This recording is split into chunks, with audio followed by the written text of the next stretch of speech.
بسم اللہ الرحمن الرحیم۔ السلام علیکم۔ عمر بن خطاب رضی اللہ تعالیٰ عنہ خلیفہ دوم ہیں، اور ان کی ایک کشف کا ایک واقعہ ہے جو بہت ساری کتب حدیث میں آیا ہوا ہے، اور مورخین نے بڑی کثرت کے ساتھ اس کو روایت کیا ہے۔ ہوا اس طرح سے تھا کہ فاروق اعظم نے ساریہ نامی ایک شخص کو اپنی فوج کا سپہ سالار بنا کر فارس کی طرف بھیجا تھا۔ یہ ایران کا علاقہ تھا اور نہامن میں یہ لشکر موجود تھا، اور یہ مدینہ منورہ سے تقریباً 1400 کلومیٹر کے فاصلے پر موجود تھا۔ اس واقعے کو بیان کیا ہے امام احمد بن حنبل نے، امام لالکائی نے، امام آجوری نے، امام بہقی نے، امام ابو نعیم نے، ابن عساکر نے، خطیب تبریزی نے، اور امام جلال الدین سیوطی نے اپنی تاریخ الخلفاء میں اس کو بیان کیا ہے۔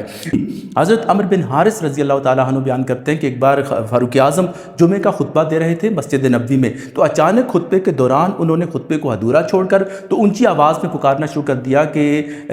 ساریہ پہاڑ کی اوٹ لے، ساریہ پہاڑ کی اوٹ لے۔ تو جو صحابہ کرام موجود تھے خطبہ سن رہے تھے، انہوں نے سوچا کہ فاروق اعظم پر جوش خطابت کا اثر ہے یا ان پر جنون طاری ہو گیا ہے، تو بعد ازاں انہوں نے اپنا خطبہ جاری رکھا۔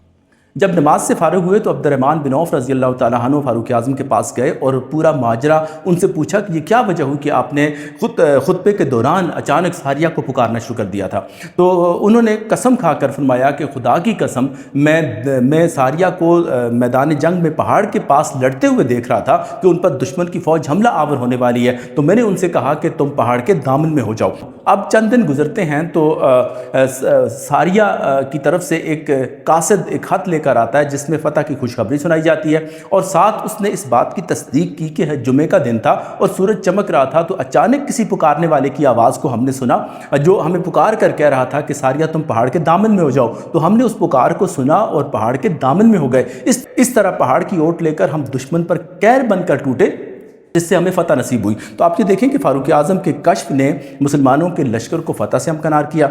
اس میں فاروق اعظم کی طرف سے دو باتیں ثابت ہوتی ہیں۔ ایک تو ان پر میدان جنگ منکشف ہونا، یعنی کہ انہوں نے مدینہ منورہ میں بیٹھ کر 1400 کلومیٹر کے فاصلے پر مسلمانوں کے لشکر کو دیکھ لیا، پھر دشمنوں کے لشکر کو بھی دیکھ لیا، اور پھر اس کے بعد انہوں نے اپنی آواز بھی وہاں پہنچا دی۔ تو بہت سے لوگ ہیں وہ جو کہتے ہیں کہ جی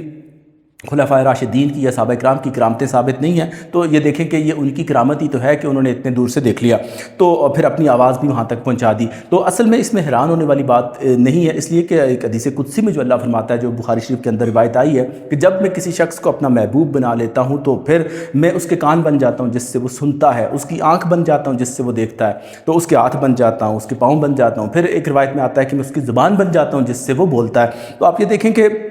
جب اللہ تعالیٰ اس کی آنکھ بن جاتا ہے یا اس کی زبان بن جاتا ہے تو مطلب یہ ہوتا ہے کہ اللہ تعالیٰ خصوصی طاقت اس کو عطا کر دیتا ہے۔ اب اللہ تعالیٰ نے جب اپنی خصوصی طاقت ان کو دے دی ہے تو پھر وہ وہاں تک دیکھ لیتے ہیں جہاں تک کوئی عام بندہ نہیں دیکھ سکتا، تو پھر وہ وہاں اپنی آواز کو وہاں تک پہنچا دیتے ہیں جہاں تک عام بندہ اپنی آواز نہیں پہنچا سکتا۔ تو بہرحال جو لوگوں کا جو اعتراض ہے کہ جی خلفائے راشدین کی کرامات ثابت نہیں ہے، وہ ان کی غلط فہمی ہے، ان کی اسٹڈی کی کمزوری ہے، ورنہ اس طرح سے جو ہے نا کتب بری پڑی ہیں اس طرح کے واقعات سے۔ اللہ تعالیٰ سمجھنے کی توفیق عطا فرمائے۔ جزاک اللہ۔